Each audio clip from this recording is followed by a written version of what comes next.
you know, you can use the internet to get a training corpus. You know, like for instance, you can collect a whole lot of chat data, right, in order to teach a machine what it looks like when people talk to each other or type to each other online. But the idea that an AI by itself is going to go out seeking that stuff and just sort of pull in the Well, I mean, here's what Google says, as you I'm sure you know. All of us, billions of us on Google with our decisions, we make the AI merging with the computers and the data, and then they're able to kind of peer into the crystal ball that is the group collective consciousness through that web. And now as they have smart dust and the Internet of Things, that expands out to a 3D model where they're able to predict the future. Yeah, no, I mean, that's absolutely, you know, you can model what's happening on the internet, and then you can use the model to make predictions about. And once you can model, if the public isn't aware of that, once you have modeling and tracking, you can have steering.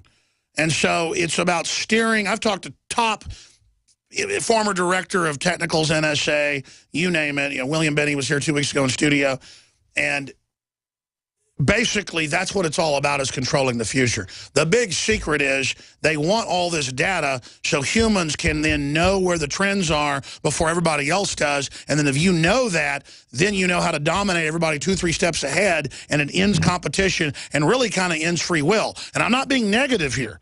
I'm bringing up the real problems that I and others see in this. Sure. I mean, I think that's absolutely a goal. There's an example of this maybe a year or two ago, where Target was doing exactly what you're describing. They were modeling their customer base based on all the information they have about in their stores about customer purchasing habits and when they bought it and who they were and where they bought it from. And they started targeting their advertising, and they started being able to predict when people were pregnant. And they started sending ads for baby stuff to their customers. And what happened was they sent a teenage girl a lot of advertising for newborn products, and her dad found it, and he got really mad until he found out that, yes, she was pregnant.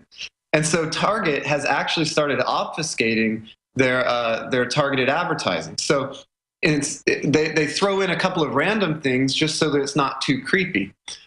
Which is a kind of an interesting example of that backfiring, right? Sure, they're 3 steps ahead of us. They know exactly what we need before we need it. But if they're too obvious about that, we get we the enemy might not know. Kind of like the new film based on a true story about the Imitation Game. Yeah, you can't let the Nazis know you got their code. You got to lose some of the battles. Exactly. That's exactly what they're doing. So, you know, at the end of the day, you know, you can know all this data, right? And I think this is actually something that happens a lot with scientists. You know, you want to solve the problem. Somebody says to you, we need to predict what consumers want. And you go, all right, let's solve it. But you don't really think about the social aspect. You don't really consider, oh, wait, I'm going to freak people out. Sure, Target and Walmart for 10 years have hidden retina scanners and voice print analysis to, quote, see what you're looking at down to each word. But now it's jacked into the NSA, and it's really a tracking grid for everyone. And of course, they're getting the database from the feds and out of the DMVs, and Facebook's involved. Yeah, I don't know. I mean, there's a lot of data sources out there, and it's true. I think you have to think about whether the trade-off is worth it, you know, as you go out there and use these technologies that are going to collect data about you. Sure. Let me ask you this question. We have the best-selling author of Rogue Apocalypse, author Daniel H. Wilson. You can go to his website. We'll put it up on screen for TV viewers, and we'll give it out before he leaves us here in a few minutes. In your gut, where do you think humanity will be in 100 years? What will we look like? Or will humanity split off into 100 different development groups, and will there be a galactic renaissance?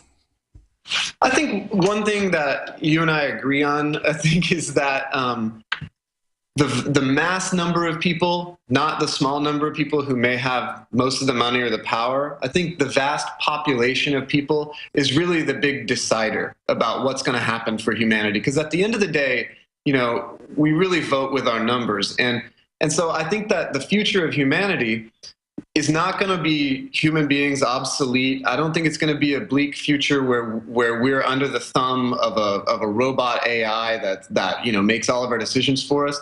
I think that human beings are really adaptable creatures, and we're really smart, and we're really curious. And as a result of those really innate aspects of human nature, I think we're going to take the technology and we're going to run with it, and we're going to combine with it, and we're going to use it in our bodies.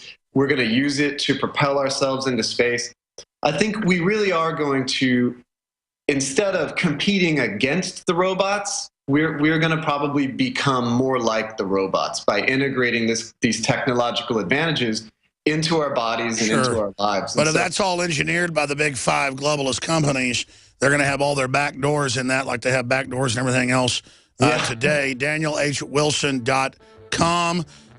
Really interesting. We've only got one short segment left. I want to come back and talk about any other films and what your new book is you're working on. Then we'll let you get out of here and have a great weekend here on Good Friday. We'll be back this Sunday, 4 to 6 p.m. Central, and back next Monday as well, 11 a.m. to 2 p.m. Central Standard Time. Alex Jones, my website's Infowars.com. There's a lot of breaking news up there on the site right now. Stay with us. Music, one of life's greatest pleasures, has tremendous power. The power to bring a tear to the eye or to quiet a racing mind. Music also has the power to heal and has been used through the centuries to treat depression, create energy, induce sleep, relieve stress and chronic pain. Now, Michael Terrell has created Whole Tones, the healing frequency music projects. These frequencies were uncovered in the music of King David and believed to have astounding healing effects. Now, you can benefit from healing music therapy simply by listening daily to this music in the comfort of your own home or office. It's a new year. Give yourself the gift of healing and transformation. Don't miss this opportunity to get an absolutely free sample of this music that you can begin using right away. Just visit WholeTones55.com and get a free sample. Visit WHOLETones55.com today for your free sample. That's WholeTones55.com. WholeTones55.com. As the New World Order continues to tighten its grip on every facet of our lives, we're all asking ourselves, how can we maintain our independence? The answer is clear. Get prepared, and you get prepared now. Now the only question left is, where do we begin? My Patriot Supply is here to help. Call 800-247-3070 to get started with your 72-hour emergency food supply for only $10. We're even covering the cost of shipping. Are you willing to rely on the government and FEMA in the event of an emergency? Call 800-274-3070 to get started with your 72-hour emergency food supply for only $10. You won't be able to find this deal online, and there is a strict limit of 4 per caller, so don't wait. Call now, 800-274-3070. That's 800-274-3070. Call right now. Finally, a hard rock album that actually says something. Envy, the self-titled CD. We all live in a world today where things aren't what they seem. And if you think the news is real, you're living in a dream. Politicians don't run too deep to fight for you and me. They represent who cuts a check, fulfill the corporate need. I can't stand this no more. I don't wanna give my freedom away. Everything, all we see, all that we are led to believe, lies that we all must eat. Doesn't matter who you vote for, it only matters what you buy. Available on iTunes or Amazon.com. Visit envymusic.com. Monetary controls.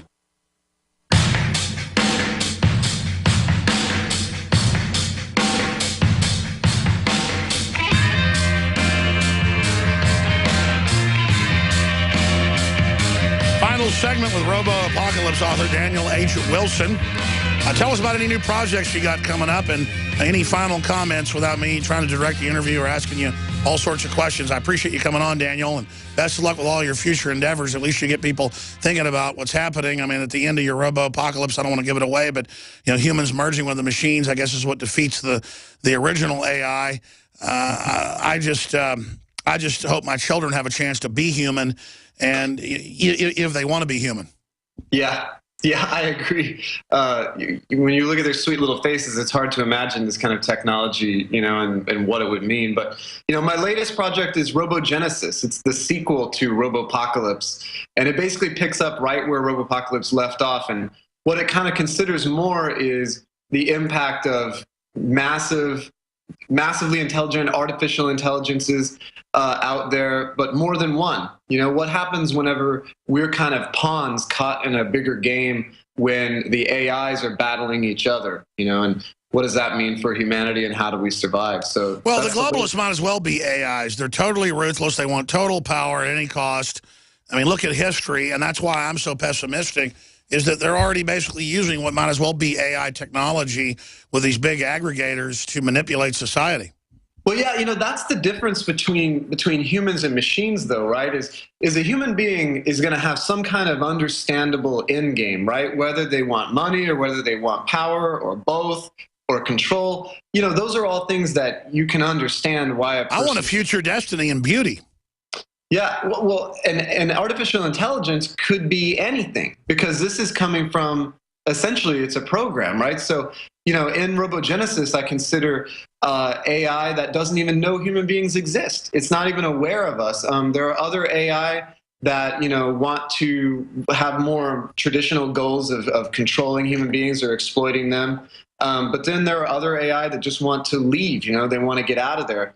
And, it's really interesting to consider all the different facets, because... Yeah, I would imagine AI that was truly sentient would want to just get out of here. Yeah, well, and just because it's sentient doesn't mean that it's sentient in a way that, that we can understand. Yeah, it's not like a human sentient, I get it. I mean, can it recognize the beauty of a sunset? No, it's sentient that it can make its own decisions and has its own goal.